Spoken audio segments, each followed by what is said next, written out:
बहुत ही आसान और डिफरेंट तरीके के पकौड़ों की ये रेसिपी आपको बहुत ही मज़ेदार लगेगी। यकीन करें ये इतने झटपट से बनके और क्रिस्पी से पकौड़े बनके तैयार होते हैं, तो आप इनको ज़रूर ट्राई कीजिएगा। बिस्मिल्लाहिर्रहमानिर्रहीम। अस्सलामुअलैकुम, welcome back to my channel cooking with Malik family.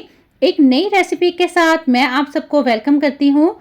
जी तो व्यूअर्स, आज हम बड़े मज़ेदार और क्रिस्पी से पकौड़े बनाएंगे। इसके लिए मैंने आलू कटिंग कर लिए हैं।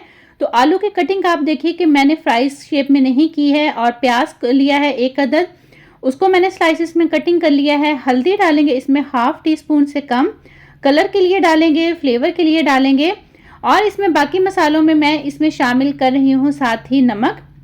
नमक आप अपने टेस्ट के अकॉर्डिंग डालिएगा। जैसे कि आजकल मौसम बहुत चेंज हो गया है, बहुत ही अच्छा लगता है ऐसा मौसम, और इसमें चटपटी सी क्रिस्पी सी चीज़ें खाने का दिल करता है, तो आप इसको ज़रूर बनाइएगा। तो यहाँ पर मैंने धनिया पाउडर डाला है इसमें हाफ टी स्पून, और कुटी हुई लाल मिर्च डालेंगे इसमें हाफ टी स्पून। ये बहुत ज़्यादा स्पाइसेस इसमें मैं इस्तेमाल नहीं कर रही हूँ, आप सारे ही स्पाइसेस अपने टेस्ट के अकॉर्डिंग डालिएगा। तो यहाँ पर मैंने कुटी हुई लाल मिर्च का इस्तेमाल किया है, आप पिसी हुई लाल मिर्च भी डाल सकते हैं। तो इसके अंदर बहुत ही अच्छा सा क्रिस्पीपन लाने के लिए मैंने इसमें शामिल किया है मीठा सोडा। मीठा सोडा डालने से ये होता है कि पकौड़े बहुत ही क्रिस्पी बनते हैं।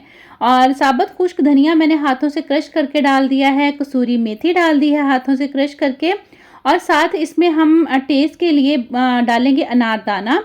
अनारदाना आपने स्किप नहीं करना, ज़रूर डालिएगा। तो यहाँ पर मैंने इसमें बेसन डाला है। मैं बेसन का इस्तेमाल कम कर रही हूँ, साथ में इसमें डालूंगी आटा। जी हाँ, हम ये पकौड़े आटे से बनाएंगे, और यकीन करें इतने मज़ेदार बनेंगे। सिर्फ हमने 1 टेबलस्पून इसमें डालना है बेसन, और पानी डाले बगैर ही आपने सारी चीज़ों को मिक्स करना है। तो आप यकीन करें पानी डालने की ज़रूरत ही नहीं पड़ेगी, क्योंकि आलू, प्याज और स्पाइसेस मिलके इसमें पानी छोड़ देंगे। तो आपने इसी तरह से उठाते हुए इनको डाल देना है। हाथ से डालिएगा, हाथों से इसकी शेप बहुत ही प्यारी बनती है। चम्मच से ये ज़रा से गोल हो जाते हैं, तो हाथों का इस्तेमाल करते हुए आपने गरम ऑयल में पकौड़ों को डाल देना है, और इनकी साइडें तब चेंज करनी है जब ये अपनी साइडें पाइंदे को बर्तन के पाइंदे को छोड़ देंगी।